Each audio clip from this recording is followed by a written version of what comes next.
Welcome to the Texas House of Representatives chamber. It was about this time, about 6 years ago, that we were preparing to inaugurate a new governor in Texas. Many of us wondered what kind of leader he would be. We wondered how he would bring everybody together after a hard-fought election. Tonight, many people in our country are asking the same questions about George W. Bush. When he became governor, he reached out to members of the legislature of both parties. We didn't always agree on issues, but we found we could have policy differences without having gridlock. We could have debate without bitterness, and we could reach agreements and solve problems without sacrificing our principles. Above all, we learned that Governor Bush is a leader you can trust and respect. It is my honor to introduce to you a man who has earned my trust and respect, the Governor of Texas, my friend, the President-elect of the United States, the Honorable George W. Bush.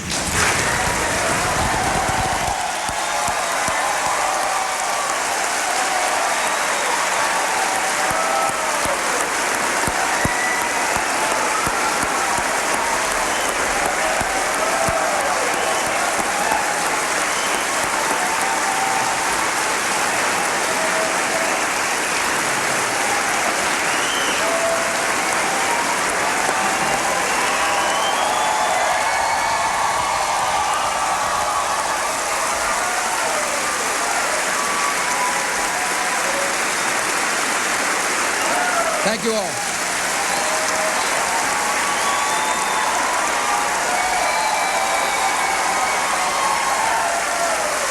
Thank you very much. Thank you. Thank you very much. Good evening, my fellow Americans. I appreciate so very much the opportunity to speak with you tonight. Mr. Speaker, Lieutenant Governor, friends, distinguished guests, our country has been through a long and trying period with the outcome of the presidential election not finalized for longer than any of us could ever imagine. Vice President Gore and I put our hearts and hopes into our campaigns. We both gave it our all. We shared similar emotions, so I understand how difficult this moment must be for Vice President Gore and his family. He has a distinguished record of service to our country as a congressman, a senator, and a vice president. This evening I received a gracious call from the vice president. We agreed to meet early next week in Washington, and we agreed to do our best to heal our country after this hard-fought contest. Tonight I want to thank all the thousands of volunteers and campaign workers who worked so hard on my behalf. I also salute the Vice President and his supporters for waging a spirited campaign. And I thank him for a call that I know was difficult to make. Laura and I wish the Vice President and Senator Lieberman and their families the very best. I have a lot to be thankful for tonight. I'm thankful for America, and thankful that we are able to resolve our electoral differences in a peaceful way. I'm thankful to the American people for the great privilege of being able to serve as your next president. I want to thank my wife and our daughters for their love. Laura's active involvement as First Lady has made Texas a better place, and she will be a wonderful First Lady of America.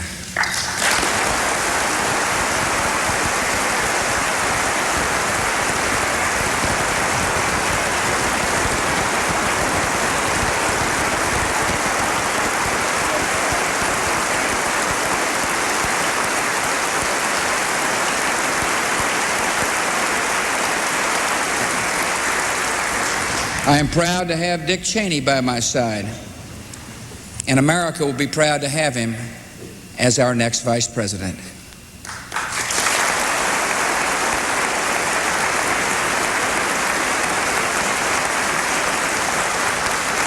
Tonight I chose to speak from the chamber of the Texas House of Representatives because it has been a home to bipartisan cooperation. Here in a place where Democrats have the majority, Republicans and Democrats have worked together to do what is right for the people we represent. We've had spirited disagreements, and in the end, we found constructive consensus. It is an experience I will always carry with me, an example I will always follow. I want to thank my friend House Speaker Pete Laney, a Democrat, who introduced me today. I want to thank the legislators from both political parties with whom I've worked. Across the hall in our Texas Capitol is the state Senate, and I cannot help but think of our mutual friend, the former Democrat Lieutenant Governor Bob Bullock. His love for Texas and his ability to work in a bipartisan way continue to be a model for all of us.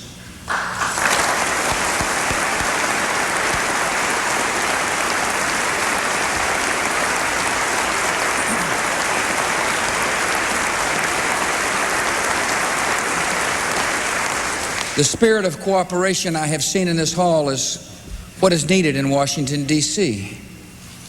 It is the challenge of our moment. After a difficult election, we must put politics behind us and work together to make the promise of America available for every one of our citizens. I'm optimistic that we can change the tone in Washington, D.C. I believe things happen for a reason, and I hope the long wait of the last 5 weeks will heighten a desire to move beyond the bitterness and partisanship of the recent past. Our nation must rise above a house divided. Americans share hopes and goals and values far more important than any political disagreements. Republicans want the best for our nation, and so do Democrats. Our votes may differ, but not our hopes. I know America wants reconciliation and unity. I know Americans want progress, and we must seize this moment and deliver. Together, guided by a spirit of common sense, common courtesy, and common goals, we can unite and inspire the American citizens. Together, we will work to make all our public schools excellent, teaching every student of every background and every accent so that no child is left behind. Together we will save Social Security and renew its promise of a secure retirement for generations to come. Together we will strengthen Medicare and offer prescription drug coverage to all of our seniors. Together we will give Americans the broad, fair, and fiscally responsible tax relief they deserve. Together we will have a bipartisan foreign policy, true to our values and true to our friends. And we will have a military equal to every challenge and superior to every adversary. Together we will address some of society's deepest problems, one person at a time, by encouraging and empowering the good hearts and good works of the American people. This is the essence of compassionate conservatism, and it will be a foundation of my administration. These priorities are not merely Republican concerns or Democratic concerns. They are American responsibilities.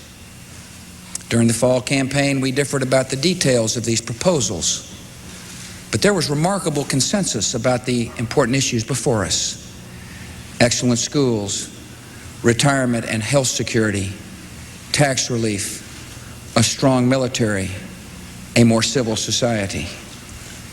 We have discussed our differences. Now it is time to find common ground and build consensus to make America a beacon of opportunity in the 21st century. I'm optimistic this can happen. Our future demands it, and our history proves it.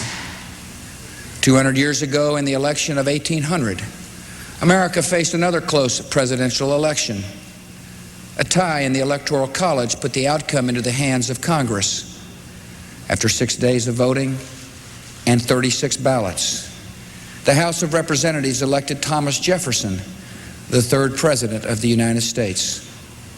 That election brought the first transfer of power from one party to another in our new democracy. Shortly after the election, Jefferson, in a letter titled Reconciliation and Reform, wrote this: "The steady character of our countrymen is a rock to which we may safely moor, unequivocal in principle, reasonable in manner. We should be able to hope to do a great deal of good to the cause of freedom and harmony." 200 years have only strengthened the steady character of America. And so, as we begin the work of healing our nation, tonight I call upon that character: respect for each other, respect for our differences, generosity of spirit, and a willingness to work hard and work together to solve any problem. I have something else to ask you, to ask every American. I ask for you to pray for this great nation. I ask for your prayers for leaders from both parties. I thank you for your prayers for me and my family. And I ask you to pray for Vice President Gore and his family. I have faith that with God's help, we as a nation will move forward together as one nation, indivisible.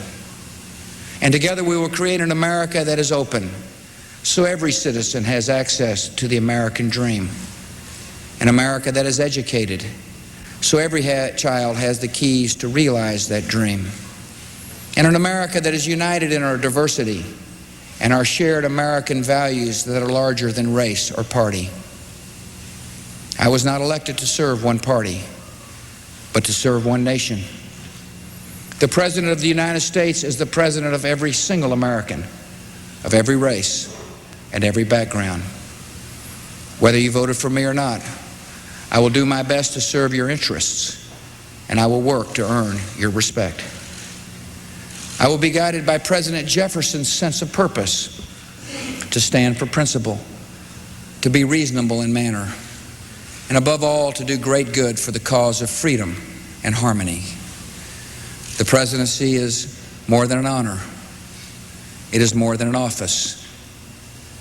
It is a charge to keep, and I will give it my all. Thank you very much, and God bless America.